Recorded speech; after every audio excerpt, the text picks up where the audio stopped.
kami mempresentasikan, kami akan memperkenalkan diri terlebih dahulu. Saya Jos absen 20. Saya absen 2. Saya Kalista absen 8. Saya Vika absen 32. Saya Gun absen 17. Nama saya Laura dari absen 22. Presentasi kami tentang seni Renaissance menggunakan teknik mozaik dan origami. Di sini ada ornamen mozaik yang kita tempel dan ada origami yang berbentuk kupu-kupu dan pita. Yang pertama, saya akan menjelaskan tentang karakteristik dari seni Renaissance. Seni Renaissance bersifat humanis, tema seni banyak menggambarkan manusia dengan proporsi tubuh yang realistis dan ekspresi yang hidup. Seniman mulai memperhatikan anatomi tubuh, cahaya, bayangan, serta perspektif agar lukisan atau patung terlihat lebih nyata. Teknik perspektif ditemukan dan digunakan buat menciptakan kesan ruang 3 dimensi dalam lukisan.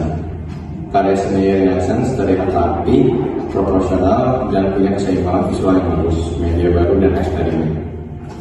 Selanjutnya kami akan mempresentasikan contoh seni rupa dan sains 2 dimensi. Yang pertama adalah Mona Lisa. Mona Lisa adalah lukisan karya Leonardo da Vinci pada masa Renaissance. Yang kedua adalah The School of Athens. The School of Athens adalah lukisan karya Raphael pada masa Renaissance. Yang ketiga adalah The Birth of Venus. The Birth of Venus adalah lukisan karya Sandro Botticelli pada masa Renaissance. Selanjutnya adalah sejarah atau definisi peradaban dari seni Renaissance. Jadi Renaissance adalah masa kebangkitan kembali minat manusia terhadap ilmu pengetahuan, seni dan kebudayaan klasik Yunani, Eropawi setelah masa kegelapan di Eropa. Tujuan utama gerakan ini adalah menghidupkan kembali semangat berpikir kritis, kreativitas, dan pengetahuan ilmiah yang sebelumnya terhenti karena dominasi gereja di abad pertengahan. Dalam masa ini, manusia mulai dipandang sebagai pusat dari segala hal atau yang bisa disebut humanisme. Bukan lagi hanya sebagai makhluk yang tunduk sepenuhnya pada Tuhan. Beberapa tokoh penting dari masa Renaissance antara lain ada Leonardo da Vinci, Michelangelo, Galileo Galilei, dan Niccolo Machiavelli. Selanjutnya, saya akan menjelaskan contoh seni rupa Renaissance 3D. Yang pertama ada patung David. Patung David merupakan karya Michelangelo. Yang kedua ada patung Plakat. Patung ini merupakan karya Michelangelo. Dan yang ketiga ada bangunan Templeto.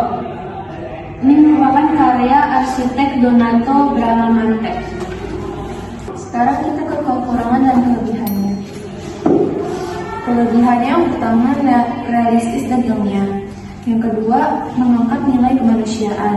Yang ketiga mendorong kemajuan ilmu dan teknologi seni.